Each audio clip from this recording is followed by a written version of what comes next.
Hey everybody, it's Jason with On the Play Games. I got a chance last Thursday to sit down with a couple of guys from the On the Play Games Discord that went to the Planetary Qualifier at Durham, North Carolina, the Atomic Empire Planetary Qualifier. One of the top 16 players joined us, Matt Rohauer. Also, one of the top Darth Vader Yellow players, Greg. Some of y'all know him as Musta.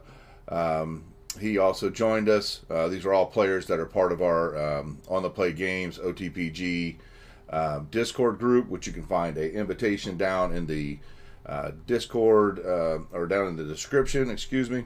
And also, we talk a little bit about William Hannon, who is got his own Discord, got his own YouTube, Hannonz, and he's part of Team Maclunky. He gave us a little bit of a recap of his Planetary Qualifier record. I think he's like 4 out of 5 that he's top 8'd. It's a really great record. Just never quite gotten the golden ring yet. But he has aspirations to go to the Worlds in Vegas, along with Greg, who joined us. And I'm not quite sure about Matt, but I know that he was looking to take that invitation if he could. And he got really, really close at getting to the top 8. So we got a little bit from all of those. Also, want to make sure that everybody's aware that down in the description there's a link to Crystal Tower Games. You'll see their logo here. That is one of our sponsoring local shops. It's an online shop, but it is local to the Charleston area. So anybody looking to pick up cards, not just for Star Wars, but across the gamut of all of the trading card games and all of your supplies, be sure to check him out. He is known as Calendar in our OTPG Discord, so you can talk to him directly about any of your needs for Star Wars, Magic the Gathering, you name it, he's got it. And he'd be glad to talk to you about any kind of orders that you might want to have coming up. So make sure you check it out with him. So with that said, we're going to take a look at things on the opposite side of this.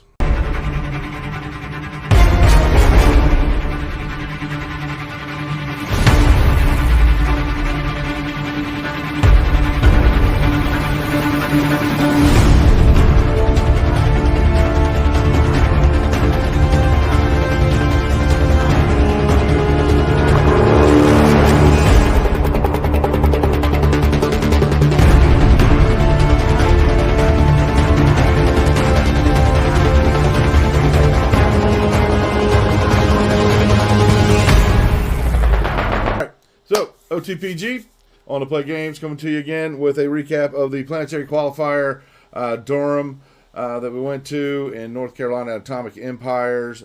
I've got Matt Rohauer with me, who did the best out of the group of 3 that came up there. We're going to be looking at our buddy Greg's list also, who unfortunately wasn't able to join us at the last minute for tonight's video. But we are going to take a look at how he did and look at his deck list. And if we get lucky enough for him to pop in at the very end, he may be able to join us with a little audio about his day and how it went for him and what eventually brought him down towards the, I guess he went all the way to round 6 before he took his 3rd loss, somewhere in there. I know against he was 4 or 5-0 at one point. Yeah, he was doing really well with that Vader Yellow. But yeah, you went there with Poe. They said Poe couldn't do it, but Poe was doing it really well and was taking you all the way to the bubble. And yeah, like you were saying just a moment ago, not your ordinary, not just a Sabine list with Poe Dameron tossed in it. It's got a couple extra little goodies, and we're going to take a look at that in just a minute. Here, let's see, we have got our little slideshow that we put together. Again, Atomic Empires put on, I thought, a really good event. They ran it pretty smoothly again. I don't think there were any crazy judge calls that went wild. It was efficient. The shop's always great. I thought it was a pretty neat shop to kind of go around with. You walked away with a bunch of pretty cool swag, comic books, some figurine, some goodies there. Yeah, to get a Cassian figure from Andor, and then obviously a Poe Dameron comic book because I mean he got me the store credit. I had to pay it back to him. You gotta give it back to the man. That's right. That's right. And right here we've got there you are sitting in 14th place, making it in the top 16. So congratulations on that. One game win away from top 80. So tell me one damage away. One damage away, and this is what you face down. You face down a Cad Bane, 2-0'd that. You 2-0'd Luke Skywalker. You went 2-1 against Sabine. Tell me a little bit about that Sabine matchup. How did they get the one game from you? So they went first. They saw everything they needed, and I didn't find a blue leader until it was far too late. So you weren't able to blue leader right into their Sabine and knock it out? Normally I'll blue leader right into their turn 1 play because a lot of the Sabines would ECL me turn 1 to kill my black 1 or my A-wing or whatever I put out there. So I didn't have to worry about ECL the rest of the game. But when they did that, I normally just had a blue leader to kill that and live the next turn, and now they're on the back foot. So that's usually how that went if they ECL'd me early. Right on. And then you turned right around and played another Sabine, 2-0'd that one. And then this is where the group riding up, we finally had a butting of heads. You Friendly and Fire. Friendly Fire, yeah. Darth Vader Yellow, that's our boy Greg. You 2-0'd him. Tell me about how that happens. Where you got him 2 games in a row. Did he have a chance, or was the air superiority of that deck just that much better? Or? So game 1, I won the dice roll, so I got to go first, which Vader already doesn't like, to my knowledge, going second. So I got to establish the board early. He didn't find 2 turn 1 plays to counter me just killing his token generator, and then I just tried to hold the position there. There was a good point where he did a really good and funny play where he lost his stolen AT hauler. I played it. He immediately captured it with his the coordinate capture card, and then rammed it into one of my units to uncapture it and get his hauler back. It was a really roundabout way to do it, but I was also facing down 2 haulers at one point, so that was a really funny and really good play by him. Yeah, he's had some tricks about the hauler, getting it back around and, playing it and not having it be a disadvantage as bad as it can be if your opponent was to be able to replay it out of the graveyard, or out of the discard pile, I should say. Yep. Yeah. So that was game 1. Game 1, I got it barely. He OB'd my board, but I smuggled out a Cassian. I think that was the game to get that last bit of damage in. And then game 2, my deck decided that I was going to go ground that whole game, so I just raced him on the ground and just squeaked that one out. Nice. And then you went against another Sabine after that. Looks like you 2-0'd there. And then Ray the Scavenger, or more than the Scavenger, I should say, was the one that got you. And tell me a little bit about that game. Game 1, it was fine. They kind of won that one pretty easily because I wasn't able to answer the Ray on the flip turn. So they just kept restoring 3. There was one point where they used Traitorous on the ship my leader was on, so I confiscated the Traitorous, got it back. Next turn they did it again, confiscated the Traitorous, got it back. So we had a little back and forth for that game, but I just could not race the heel. Game 2, I got it. I sided in Crate Dragon. He looked really confused when I played a Wrecker and didn't do the on play. And then 2 turns later, a Crate Dragon came down. He's like, oh, that's why. So Crate Dragon kind of sealed that one. Then game 3 was the closest game I had that day. I lost it by 1 damage. I just could not. He had Restore 6 on board, I think, at the time. And I had a black one with a Chewie on it and another ship with, I think Poe was on it. And I just couldn't get enough damage in. I resourced my only out 2 or 3 turns prior and didn't realize it would be my out 2 turns later. I see. I see. Yeah, that restore is a thing. It's tough to keep up with the restore. And this is a little bit of the list here. Tell us a little bit about some of your card choices here. Like you said, it's not a Sabine deck that you just throw Poe Dameron in. So you can see some things like eject and so forth. Talk us through some of your card choices. So probably my favorite card in the deck is BB-8, just because you can pay 3, but technically to put him on a ship, and then restand any of your assistance units. So you can restand Black 1. If you put him on that, it can restand itself. You can restand your leader, and you can restand, obviously, the Big Poe, which you get 2 swings in a turn with Big Poe. That's pretty hard to deal with. Just the 1 of R2. It's a free upgrade. If I'm going against another deck that likes to go heavy space, it gives that 1 extra health to survive the Blue Leader ambush or an ECL turn 1 ship that could possibly kill it. Even a turn 1 Falcon against Han, which I didn't see. It could just give it that 1 extra health to stay alive, putting it at 4. Confiscate 3 of, mostly because my leader can be stolen, as I witnessed multiple times, and I don't like that, so I like to have my leader back, whether I have to confiscate him or whatever he's on. 3 Timelies, 3 Battlefield Marines, 3 Black Ones, pretty standard. I went with 2 of the red A-Wings and 3 of the green ones because, like I said, if I go second, playing that 1 power 3 health isn't as good as playing the 3 power 2 health, because then they got to trade into that and die as opposed to trading into it and living. 2 Lukes just to be sticky. If I don't find Chewbacca turn 1 or turn 2 to put on a ship, I can always throw him on as a backup. Sabine to deal with the village people for the most part. Eject just because even though I cited it out a lot of games, it came up I think once all day. It's just a fun card with Poe. Blue Leader, best spaceship in the set. Cassian, best smuggle in set 2. Fleet Lieutenant, just 2 because I ran a lot of Rebels that I didn't realize I played a lot of Rebels. That Falcon was 2 Sabine's masterpieces, but for the same reason I put R2. That 4 health is a lot better than the 3 health because a lot of the times with Sabine's masterpiece in this deck, if I play it turn 2, I'm not getting any benefit from it because it doesn't count your leader as being a red unit to do the extra ping. So it's just better to have the extra health. For a cause, just for a little bit of reach, even though I think, oh no, never mind. That was at the showdown we had last weekend. I played for a cause against one of our buddies, Ryan, and it missed all 4.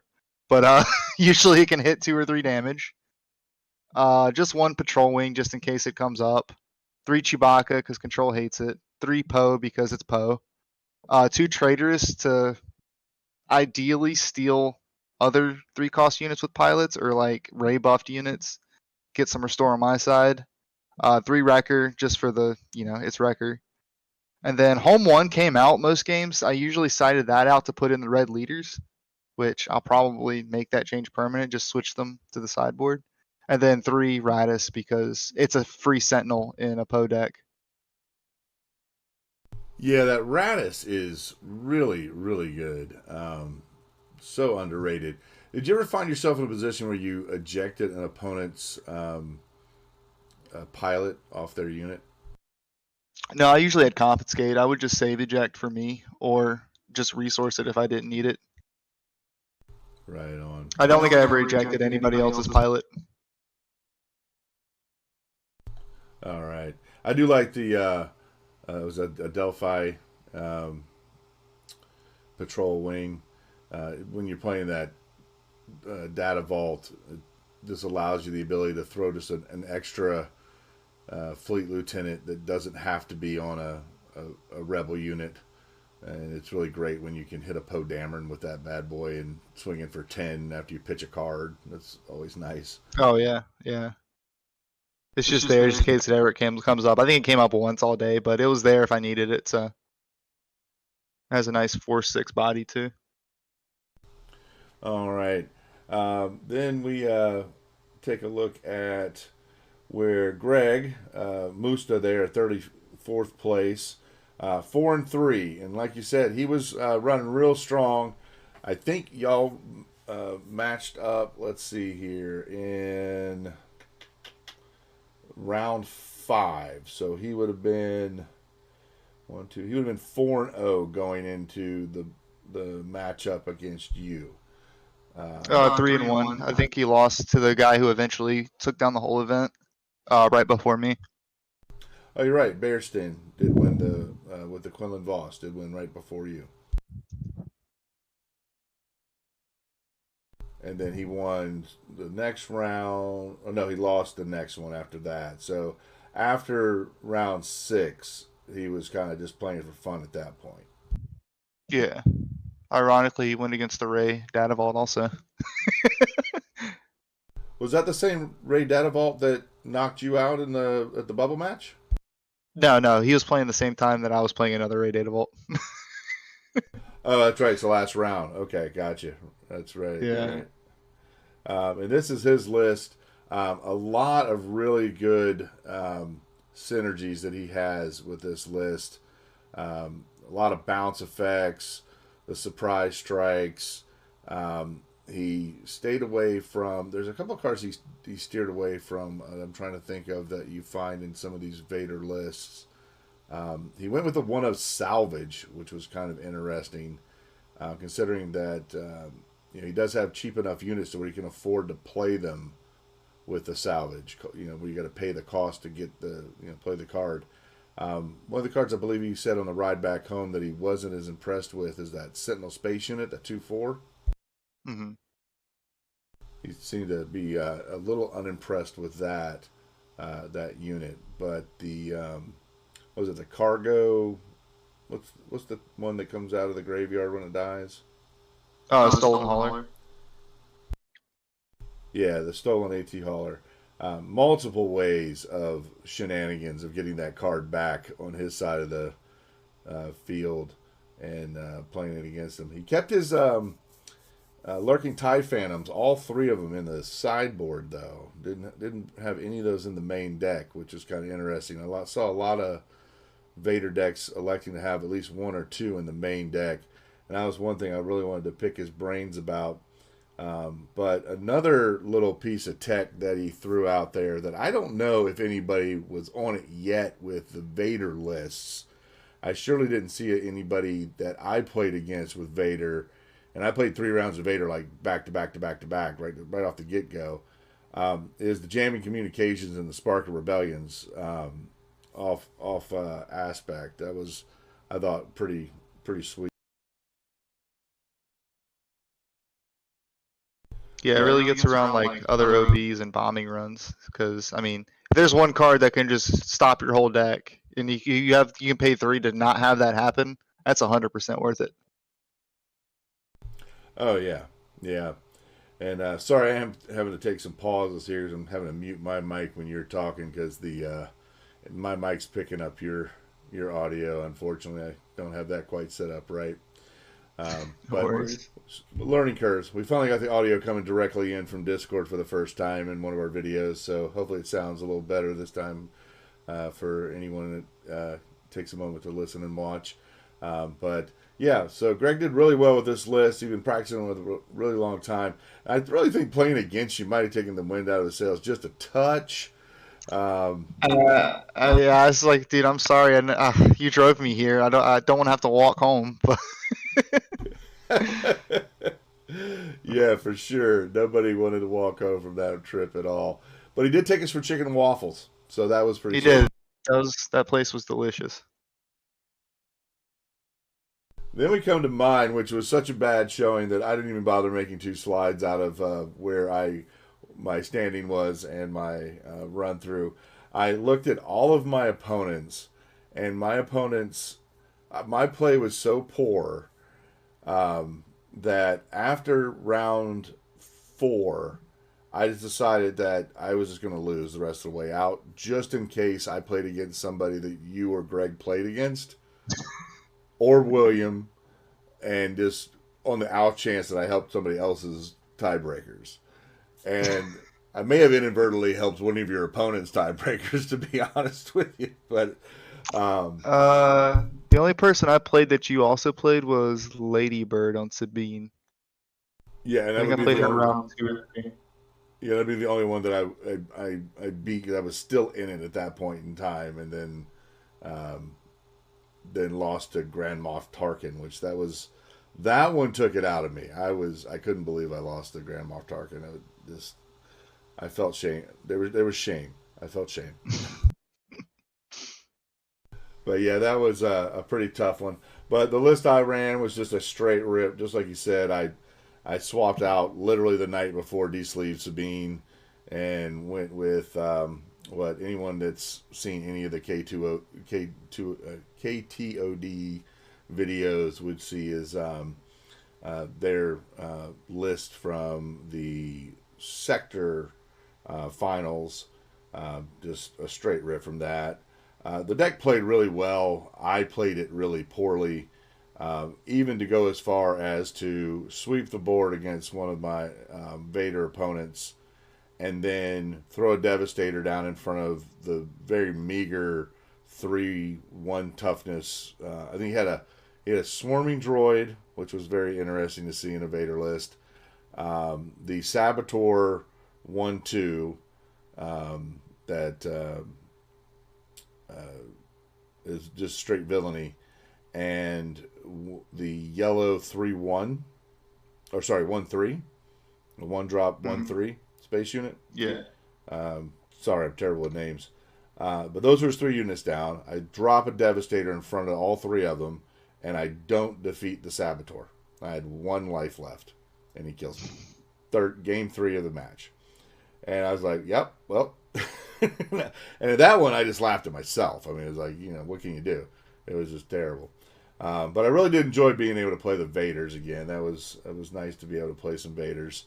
I hadn't been able to pull those guys out in a long time. So it was a fun deck to play. A lot of Sentinel. I mean, this deck puts a lot of walls up, especially on the ground. But I'm not sure how many times I may have inadvertently forgotten about the bounty on the Hyperion. I guess it's Trooper or the Hyperion. Oh, the Holobon Enforcer? Holobon Enforcer. Thank you. The 1-drop? Yeah. I feel like I probably forgot that once or twice. There may have been at least once or twice. Because I started doing it better when we got to Sunday. And we were doing the showdown Sunday. I was more on top of that. So I think that was something that was, learning curve there. And knowing when to keep your no glory only results and not resourcing those. Because a Chewbacca would just crush this deck. There was almost no way of getting it off the table once they put it on something. But all in all, really, really good list, and I can see why it does really well in the right hands. William, on the other hand, made it into the top 8 again. He gave me a list of his top 8 performances so far in Planetary Qualifiers. Out of the 5 that he's done, he has top 8'd 4. So he's almost got the name of Mr. Top 8.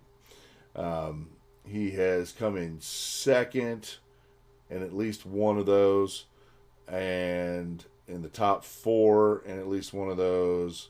And this one here, he was in the bottom half as he took a loss right away to the player that won the whole event. And we'll flip back to that slide again. But he played some pretty interesting cards. I'm not sure if you can see it on your screen, but he's got a Phantom 2 modified to dock. A pair of those. Free turn 1 5-1. Yeah. yeah, pretty wild. He also decided to play Obi-Wan's Ether Sprite, even though he's not playing Obi-Wan. Told you that card's been slept on since set 3. That card is so good. Yeah, it is definitely showing its. This standalone, it's a good card. Doesn't have to be with Obi-Wan at all.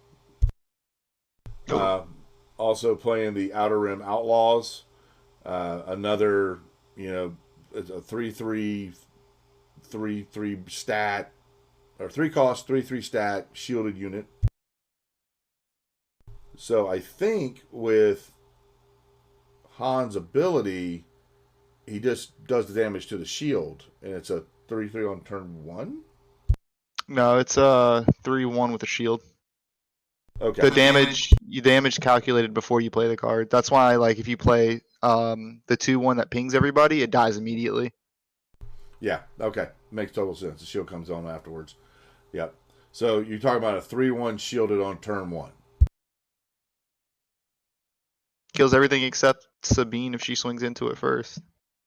Yeah. Oh no, it still kills her because it pings the shield off. Yeah, so it kills pretty much any relevant 2-drop on the ground. Yeah. Really, really solid. Then of course you got the Village Protectors, a couple of Yodas, the Smuggle Chewbacca, the big boy, and then a Coyote Mondi or Kiadi Mondi. I'm saying that wrong. Conehead. Conehead. Mr. Draw You 2 cards. That's his name. A couple of Disabling Fang Fighters in the main board just to deal with the opponents. We're playing a meta full of pilots and upgrades and stuff, so definitely good there. Force throw synergies all throughout the whole deck. Open fire, direct hit was an interesting one of to have in there. 3 fell to dragons. I'm noticing a lot of these decks, nobody's playing a one of the what's the card that can hit any unit? Rivals Fall. Yeah, Rivals Fall. Going for the more the removal that says defeat non-leader units now. Any feel on why that changed lately? I mean, I guess it's kind of expensive for what it does. There's no real leader right now that requires it. There's no Boba with Boba's armor running around. And then the most relevant leader, I think, is probably Kira, which an open fire takes care of. Yeah. And then force throws. I mean, you can force throw your own stuff at them if you really need big removal. I mean, force throw a crate dragon. I don't think anything's living that. So there's a lot of other options in the Han list, and even in blue in general. Like, I used to put at least one in my Obi-Wan decks and stuff for problem units I couldn't get immediately, but I just kind of switched to Vanquish if I really need that, because there's no real leader that's a huge problem right now. He does have one Rivals Fall in the sideboard and one Confiscate to kind of bring up his ability to deal with the fight against upgrades. So he does have one Rivals Fall he can bring in. Yeah, I don't think anything more than one is really needed in any deck right now, at least in my opinion, just because, like I said, right now there's no real leader that can't be taken care of with a takedown or an open fire or just board presence. Yeah, 100%. I'm even surprised to see the one of in the sideboard, to be honest with you. He went through an interesting list of opponents. Emperor Palpatine, Quinlan Voss, Han Solo. Never tell me the odds. So that's the set 4 Han Solo. If I'm not mistaken, that's not set 1, right? Yeah, that's the pilot one. And then Kira, obviously that's got it on meta. Rose Tico making it to turn 5, round 5, runs into a Rose Tico while he's undefeated. Then set 1, Han Solo. Then another undefeated Emperor Palpatine, and then he takes his loss in the semifinals there, in the quarterfinals, in that round 8. So never had to see a Darth Vader, never had to see a Sabine. What do you think about that?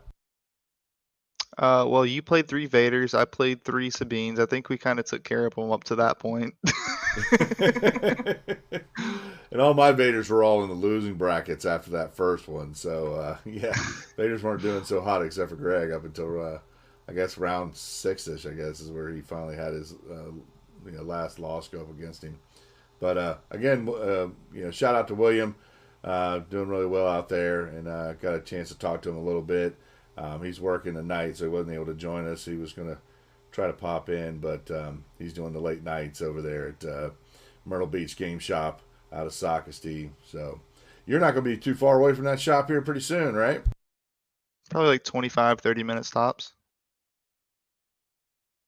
And then we get to Sunday, and I put this one in the big frame because you go undefeated, really. You and I decided to take a draw in the last round, and you took it all, took everything, all versions of the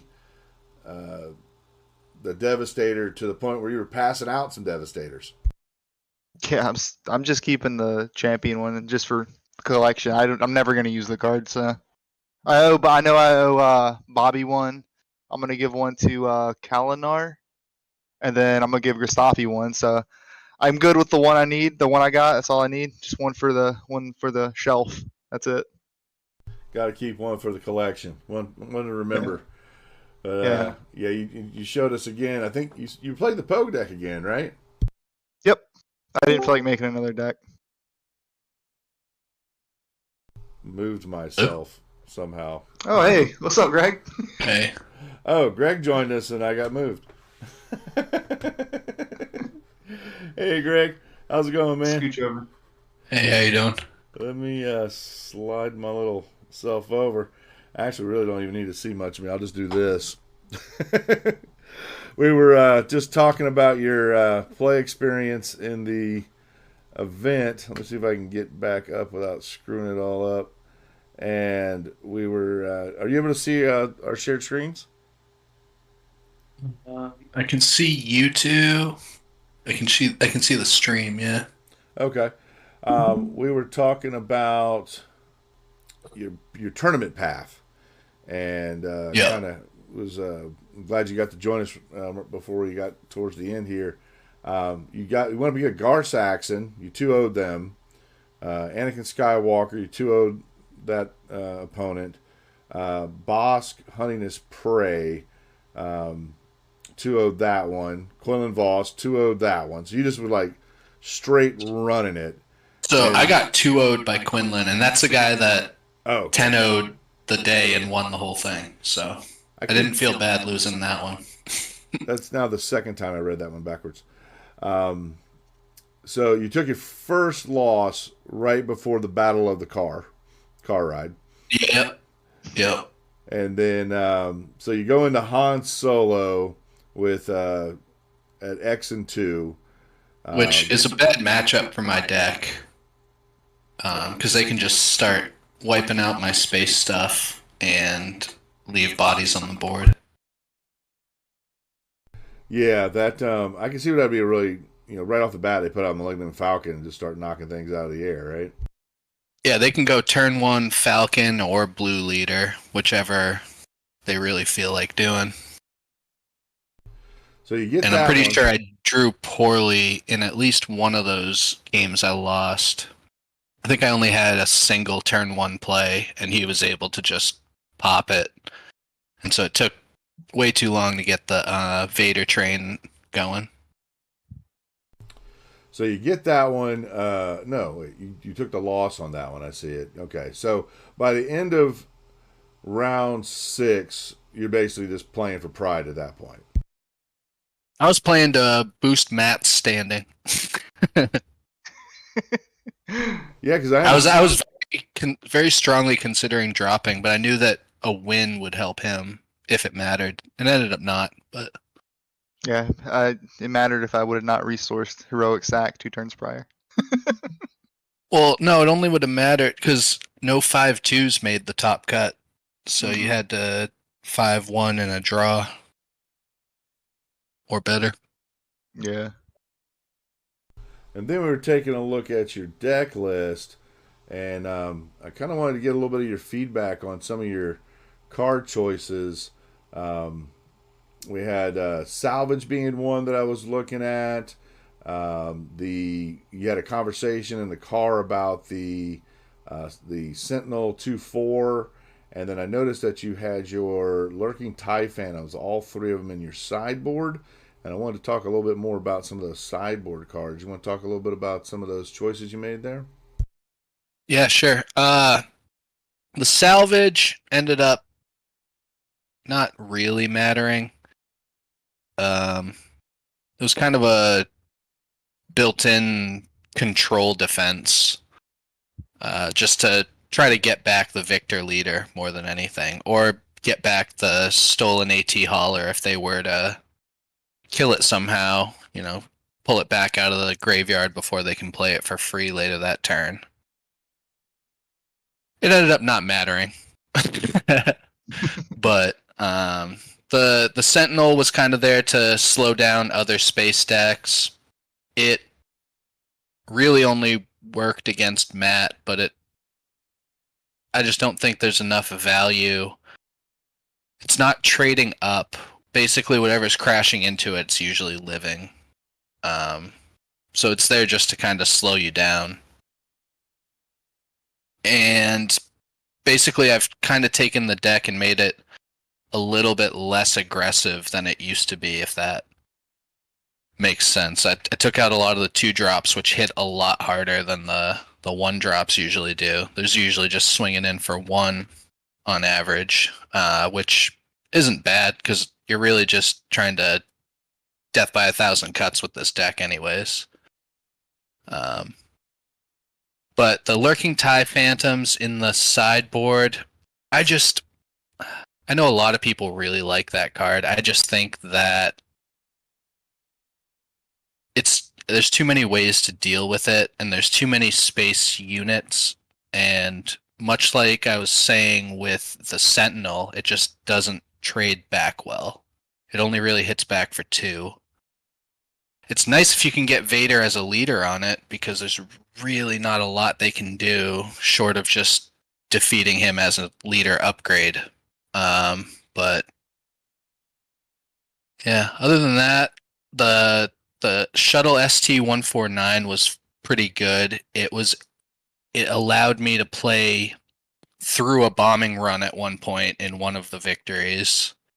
I could have I think I had the jam communications in hand because it was game 2, and I could have used it to pull out the bombing run, but instead I played it, put the shield on, I believe, the capture shuttle, and that has 4 health, so that survived through the bombing run.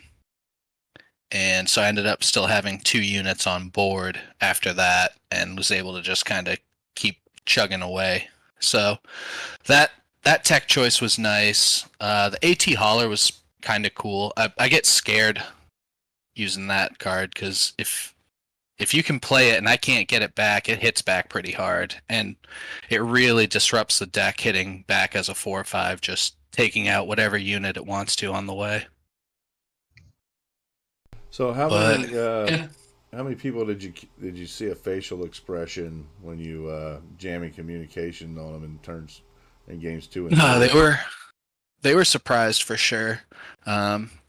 They kind of they said afterwards that they were expecting a Bazine, which is the usual tech.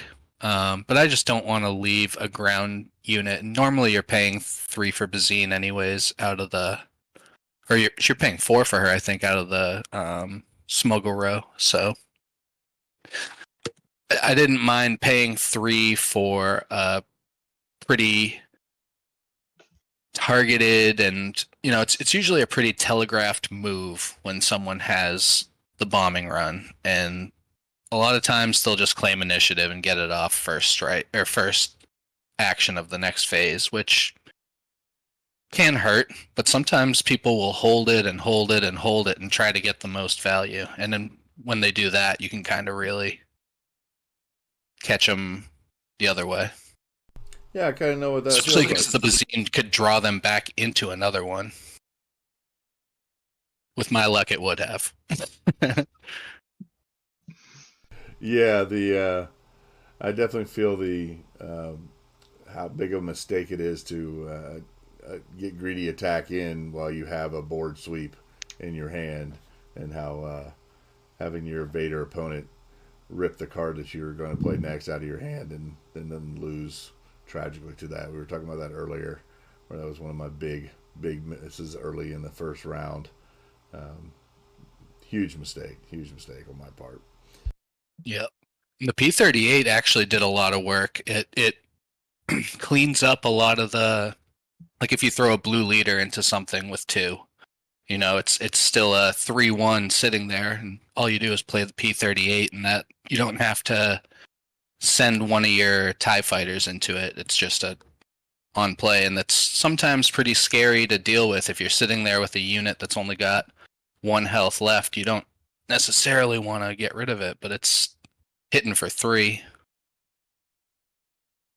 Yeah, that Kind of card gives them pause.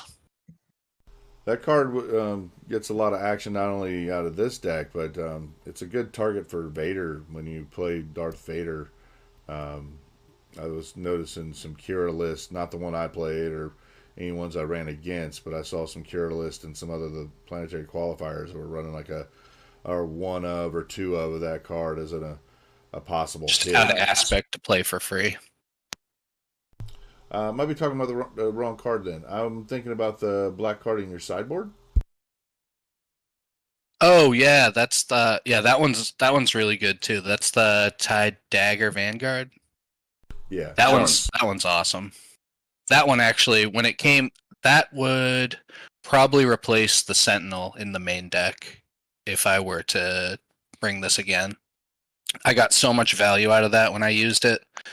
Again, for the same sort of reason. Like, if someone traded a Falcon into something that hit back for 2, that was able to just straight up kill the Falcon on the following turn. Whereas the P-38 wouldn't necessarily have enough oomph to get there. But that 2 is a nice chunk.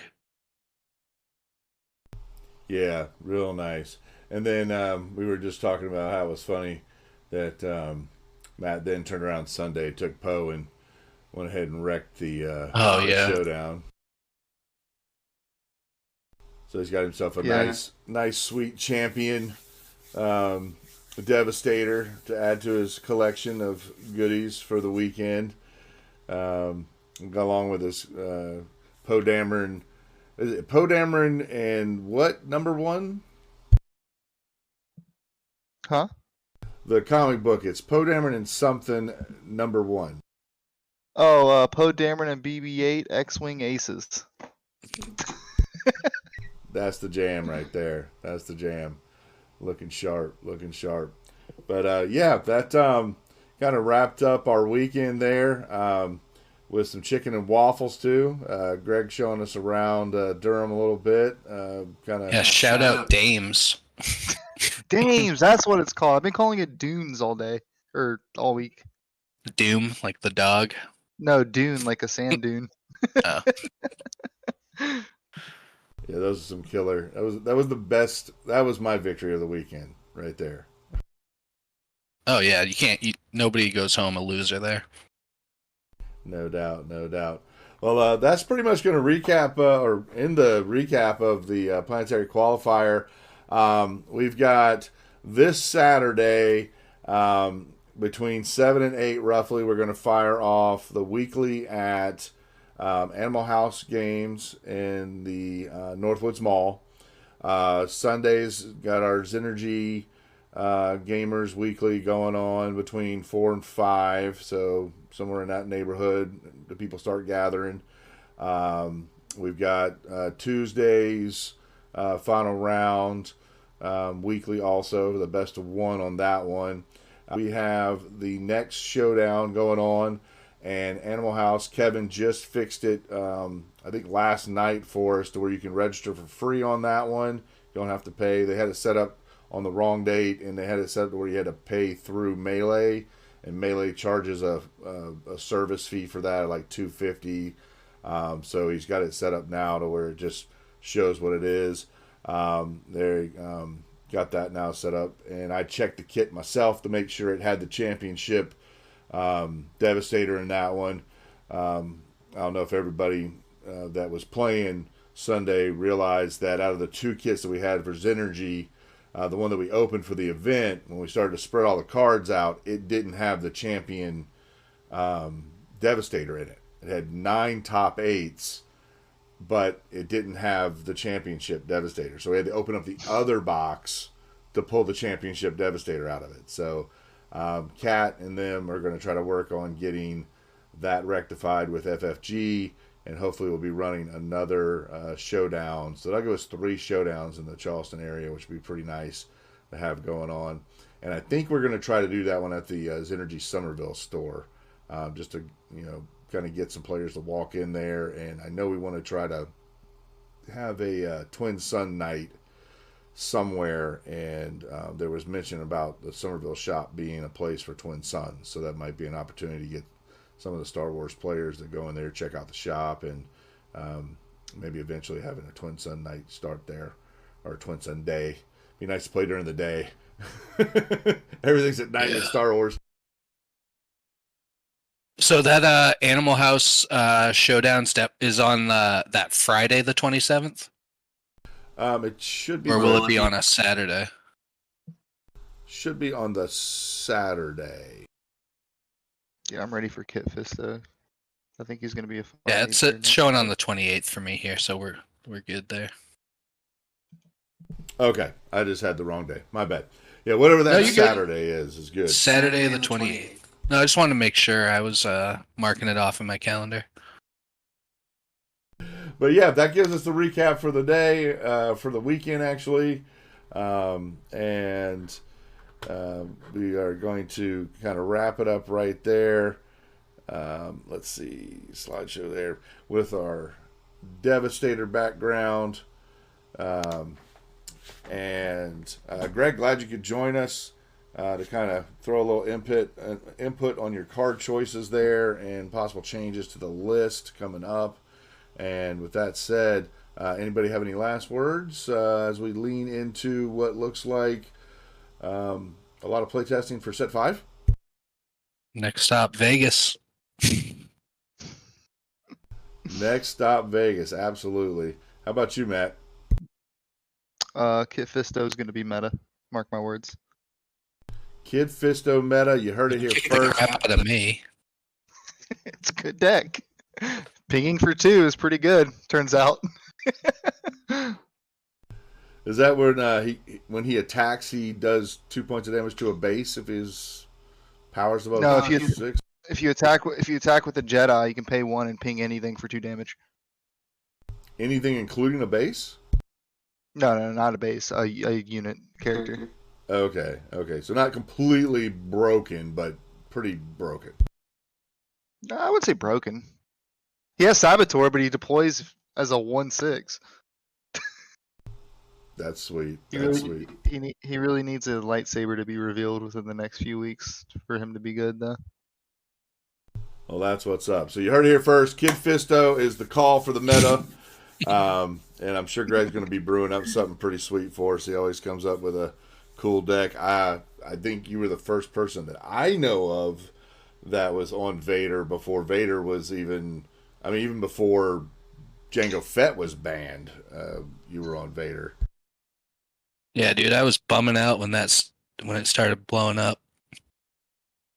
Yeah, you never want to be on meta. You want to make the meta, not play the meta. I would have liked to have been able to take it to Richmond before it was like big. Right. Be the one that broke it loose. Yeah, because just about everybody so the first couple guys I played were new or playing Gar Red, which speaks for itself. But the most of the players that gave me a tougher game had at least a plan for Vader, like a very solid plan and specific sideboard cards for it. So without that, I think it could have definitely done some work if it had been a little bit more fine-tuned. That and that one pesky Poe player. All right. I didn't have 3 bombing runs in the sideboard. I don't know what you're talking about. I mean, all of our testing, I was, beating you, I feel like, more often than not. Yeah. So it was... I think honestly what did you in on that first game, I think it was the first game, was when you played that Sentinel that you don't like and I used Traitorous on it. Yeah. I think that's what kind of sealed that first game. Maybe was that's me why I don't like stealing the Sentinel. Yeah, yeah. I just stole your wall.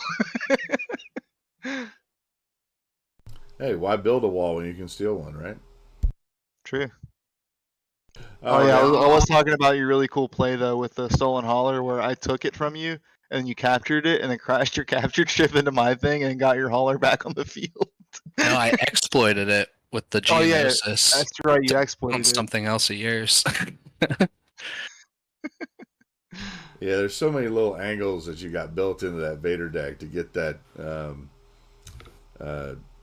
AT hauler back on your side of the board. That it's really neat to see how you do it. Yeah, I think I was playing against, I don't know if it was Carrie or somebody, but they were like, I don't know if I want to play the AT hauler because I think you're just going to get it back. Every time. All right. Well, guys, I appreciate you both being in on the video. I think we're somewhere in the neighborhood about 40, 50 minutes into the video now. So it's a good place to call it here. And we got some predictions for set 5 and got a pretty nice little recap on the weekend. So, again, always appreciate both you guys being a part of things. And thanks for jumping in at the end there, Greg. Thanks for having me. Matt, thanks for being a part of it, man. All right. Till next time. See you guys on the tables. Later.